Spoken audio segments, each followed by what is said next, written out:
Asian kids school में बैसाखी पर्व और डॉक्टर बी.आर. अम्बेडकर की जयंती बड़े उत्साह और सांस्कृतिक रंग के साथ स्कूल ऑडिटोरियम में मनाई गई। इस कार्यक्रम का उद्देश्य छात्रों को बैसाखी के महत्व से अवगत कराना था, जो पंजाब का प्रमुख फसल उत्सव होने के साथ नए साल की शुरुआत का प्रतीक भी है। कार्यक्रम में मुख्य अतिथि के रूप में कुलविंदर सिंह जम्वाल उपस्थित रहे, जबकि डायरेक्टर विशाल सिंह जम्वाल ने भी अपनी उपस्थिति दर्ज कराई। छात्रों को मेहनत से अपने लक्ष्य हासिल करने और समाज में सकारात्मक योगदान देने के लिए प्रेरित किया गया। इस अवसर पर vice principal Puja Jamwal, in-charge Asian kids Neetu Singh और एकेडमिक सलाहकार वरुण अरोड़ा सहित कई गणमान्य लोग मौजूद रहे। छात्रों ने रंगारंग सांस्कृतिक कार्यक्रम प्रस्तुत किए, जिनमें पंजाबी लोक नृत्य, भांगड़ा और गिद्दा प्रमुख रहे। क्लास 7 की निधा जम्वाल ने बैसाखी पर भाषण दिया, जबकि अवनीत और दृष्टि ने सुंदर शब्द प्रस्तुत किए। इसके अलावा क्लास 6 के आरुष और क्लास 2 की शिवांशी व जानवी ने भी बैसाखी पर अपने विचार साझा किए। अपने संबोधन में डायरेक्टर विशाल सिंह जम्वाल ने सभी को बैसाखी और अम्बेडकर जयंती की शुभकामनाएं दी और कहा कि बैसाखी समृद्धि, आशा और नए आरंभ का प्रतीक है, जो हमें मेहनत और कृतज्ञता के साथ आगे बढ़ने की प्रेरणा देती है। उन्होंने बी.आर. अम्बेडकर को श्रद्धांजलि अर्पित करते हुए उन्हें भारतीय संविधान के निर्माता और समानता, न्याय तथा गरिमा के लिए समर्पित महान नेता बताया। कार्यक्रम का समापन धन्यवाद प्रस्ताव के साथ हुआ, जिसमें मुख्य अतिथि, प्रबंधन, स्टाफ और छात्रों का आभार व्यक्त किया गया।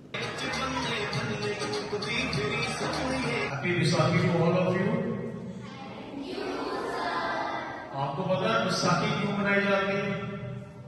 तो बता सकता है कि बैसाखी को क्यों सेलिब्रेट करते हैं आप लोग? कुछ इसकी हिस्ट्री के बारे में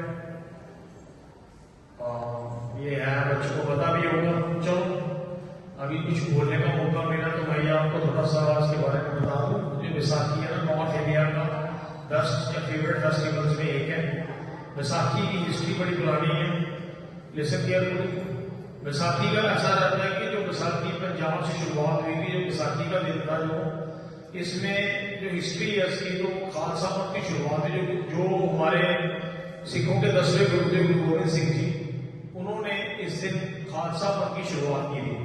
और ये फेस्टिवल ऐसे भी बड़ी इंपॉर्टेंस रखता है क्योंकि जो हमारे कल्चर की जो हार्वेस्ट होती है, जो हमारे एग्रीकल्चर की, जो क्रॉप हार्वेस्टिंग कहते हैं, उसकी कटाई के लिए जब उसे ना हार्वेस्ट करना, कटाई करना, उसको क्रॉप कटिंग करना, तो ये एक वो दिन का पहचान बनेगी। इस दिन से शुरुआत करते हैं किसान की, जब क्रॉप्स को, जो हमारी धान की फसल होती है, जैसे आपने देखा कि अच्छी डेकोरेशन कर रखी थी टीचर्स ने, इस दिन से ये फसल की कटाई शुरू कर देते हैं। तो ये किसान के लिए या पंजाब के लिए, एग्रीकल्चर फील्ड के जो लोग काम करते हैं, फॉर्मर्स के लिए बड़ा खुशी का दिन रहता है कि इतनी मेहनत के बाद वो 6 मिनट मेहनत करते हैं, उनकी फसल अच्छी हो जाती है, बड़ी हो जाती है। जो कहते हैं रोजी रोटी, जैसे मान लो कि अगर किसान ना होंगे तो हमें रोटी नहीं मिल सकती। तो ये उनके लिए बड़ी खुशी की राहत होती है कि बैसाखी के दिन वो चीज को शुरू करती है। तो ये बड़ा एक कहते हैं ना कि धार्मिक वे में और स्पिरिचुअल वे में, और बैसाखी हमें ये प्रेरित करता है कि हमने हार्डवर्क करना है, क्योंकि फार्मर्स आपने देखा कि कितने हार्डवर्क करते हैं। वो धूप हो चाहे बारिश हो, वो अपना काम नहीं छोड़ते। तो ये भी एक लेसन देता है कि बैसाखी की हार्डवर्क हमेशा करते रहें और अपने कल्चर, अपने रूट्स के साथ जुड़े रहें। तो ये बैसाखी की ये जो हमारी सीख रहती है। दूसरा, आज आपने डॉक्टर बी.आर. अम्बेडकर जयंती को भी सेलिब्रेट किया।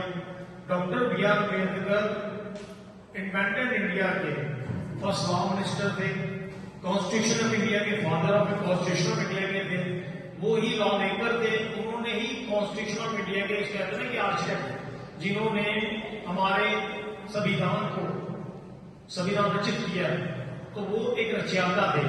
उनकी टीम, उनकी कमेटी ने हमारा जो कॉन्स्टिट्यूशन ऑफ इंडिया है, ये सबसे बड़ा संविधान, वर्ल्ड में सबसे बड़ा संविधान है, कि सबसे बड़ा वो संविधान है, वो इसको उन्होंने रचयिता है। सोचो कितना बड़ा संविधान बनाने के लिए, इतने लॉज बनाने के लिए कितना टाइम लगा होगा, कितनी नॉलेज होगी। और दूसरी बात, वो बहुत बड़े सोशल रिफॉर्मर थे। उन्होंने अपने टाइम पे उन्होंने छोटी जो हमारी जो कहते हैं ना कि जो पिछड़े लोगों को, पिछड़े जनजाति, पिछड़े लोगों के उत्थान के लिए बड़े कार्य किए। गर्ल्स एजुकेशन सेक्टर में बड़े काम किए। उन्होंने इसी का नारा दिया कि पहले तो आपने पढ़ना है, फिर आपने इकट्ठे होना है, फिर आपने एग्रीगेट करना है। ठीक है, ये उन्होंने नारा दिया था कि किसी की मत लगा लो कैसे हम डेवलपमेंट कर सकते हैं, हम पढ़ के ही डेवलपमेंट कर सकते हैं, हमारा उत्थान कैसे हो सकता है, पढ़ाई करके उत्थान हो सकता है। तो ये डॉक्टर बाबा साहब अम्बेडकर का नारा था। उन्होंने एजुकेशन को सबसे इम्पोर्टेंट रखा, प्रायोरिटी में रखा कि बच्चे का, हर बच्चे का अधिकार है और हर जनजाति का अधिकार है, हर इंसान का अधिकार है। उसके फंडामेंटल राइट्स को डिफाइन किया कि आपकी एजुकेशन होनी चाहिए, प्राइमरी होनी चाहिए, यानी एजुकेशन गेन करना हर एक इंसान का अधिकार है। तो ये उनकी सीखें थी, उनको हमें समझ भी करना चाहिए और उनको याद भी करना चाहिए। तो मैं ज्यादा समय ना देते हुए आप सबका धन्यवाद करूंगा। और दूसरा, ये मैं टीचर्स को, स्पेशली जो टीचर जो इस इवेंट के ऑर्गेनाइजर थे, जिन्होंने स्टेज को डेकोर किया और बड़ा अच्छा इवेंट देखने को मिला, उसके लिए उनको मैं सबको थैंक यू कहूंगा कि आपने बड़े कम टाइम में विशाखी एंड डॉक्टर BR अम्बेडकर की जयंती को सेलिब्रेट किया।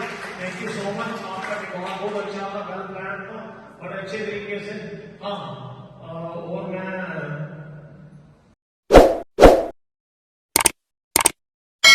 जम्मू कश्मीर की खबरों के लिए जुड़े रहिए JK अपडेट के साथ।